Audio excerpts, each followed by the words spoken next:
दोस्तों चलिए आज मैं हिंदी की सबसे जो पहला चैप्टर है वर्ण विच्छेद उससे शुरुआत करती हूँ। सुपर टेट की आपकी वैकेंसी जो आनी थी वो आ चुकी है, 11,000 समथिंग की वैकेंसी आ रही है। तो मैं कहूँगी भाई वैकेंसी जितना जब जो आना है वो आएगा, आप अपनी तैयारी जारी रखो ताकि जब भी जितनी भी वैकेंसी आए कम से कम ऐसा ना रहे कि आपकी तैयारी नहीं है।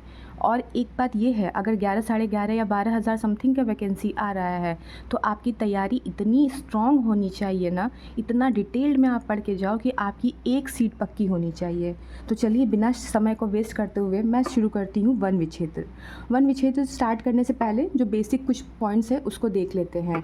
वर्ण जिसका खंड नहीं, ये मैं आपको अपने नोट से पढ़ाऊँगी। मैं ये जो सीरीज़ है इसमें जो भी मैं नोट्स, देखिए अभी मैंने रिसेंटली नोट्स बनाया हुआ है तो मैं अपने नोट्स से आपको एक्सप्लेन करके बताऊंगी और मैं गारंटी लेती हूँ कि मैं इतने सिंपल लैंग्वेज में बताऊंगी कि आपको अच्छे से समझ में आएगा। तो चलिए, वर्ण वर्ण किसे कहते हैं? जिसका खंड नहीं होता उसे वर्ण कहते हैं। बताइए आप लोग मुझे, क ख ग घ अंग जितने व्यंजन हैं क्या ये वर्ण होते हैं? नहीं। जितने भी व्यंजन होते हैं जैसे क ख ग आप बोल रहे हो तो इसके आस लास्ट में क्या आ रहा है? यानी ये दो दो वर्णों को मिल के बना है।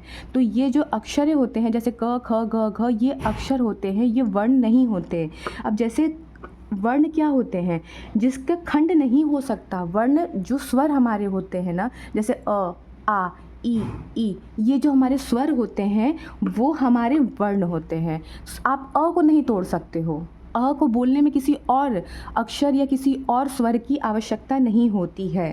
तो वर्ण क्या होता है? जिसका खंड नहीं होता उसे हम लोग वर्ण कहते हैं। जैसे क आप बोल रहे हो तो कर्ण, क हमारा अक्षर है क्योंकि क को बोलने में हम लोग आधा क और क और अ को मिलके क्या हमारा बनता है? क।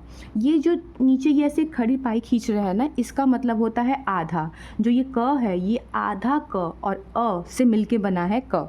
चलिए नेक्स्ट देख लेते हैं। हिंदी की लिपि क्या होती है? हिंदी की लिपि देवनागरी लिपि होती है। और अंग्रेज़ी की लिपि होती है हमारा ये रोमन लिपि होता है।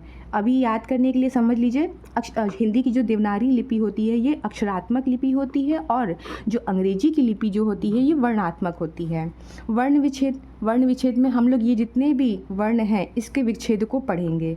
तो अभी देखते हैं कुछ और बेसिक चीज़ें हिंदी में जान ले। जैसे पाई जो होते हैं हमारे मुख्यतः 3 प्रकार के होते हैं, अंत पाई, मध्य पाई, बिना पाई।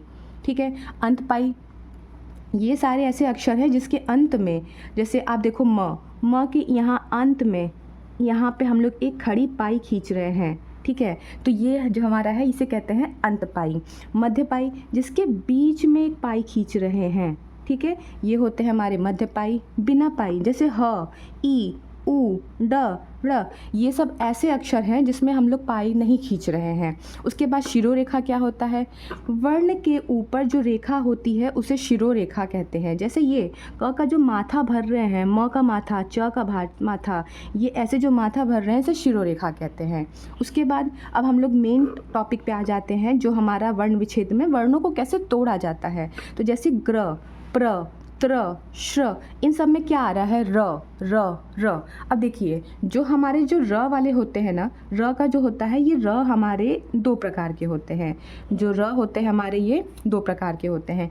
एक तो होता है हमारा रेफ र। क्या होता है? रेफ र। रेफ रे का कैसे बनाते हैं हम लोग? जैसे ये किसी की मात्रा में ऐसे ऊपर जो ऐसे बना देते हैं ना, इसको बोलते हैं रेफ र। इसका मतलब होता है उसमें आधा र होता है। और एक हमारा होता है पदेन र। एक होता है हमारा पदेन र। पदेन र किसी भी मात्रा की जो पैरों में ऐसे एक लाइन खींच देते हैं इसको बोलते हैं पदेन र। जैसे ग्र, प्र, स्र, इन सब में जो नीचे लाइन खींच रहे हैं ना इसको, और ये आधा र, ये क्या होता है? आधा र। जैसे कर्म, यहाँ पे देखिए हम लोग आधा र बोल रहे हैं तो ये ऐसे होता है। अभी मैं आगे और डिटेल में, बहुत डिटेल में मैं इन सबको बताऊंगी आपको। अभी देखिए पहले हम लोग इसके बारे में देख लेते हैं। पूरा र, जो ये पदेन होता है पूरा र, इसके बारे में हम लोग पढ़ लेते हैं। जैसे यहाँ पे देखिए ये र का रूप रेफ र होता है जैसे ग्र, और एक ये पदेन र जिसमें ये ग्र ऐसे हो गया। अब इसका विच्छेद संधि, इसका वर्ण विच्छेद कैसे करते हैं? जैसे कि हमारा आ गया क्रम। अब इस क्रम को हमने कैसे लिखा है? इस क्रम को मैंने क्या बताया था कि जब किसी भी अक्षर में ये ऐसे नीचे जुड़ जाता है तो इसका मतलब है कि ये आधा नहीं, ये पूरा र है।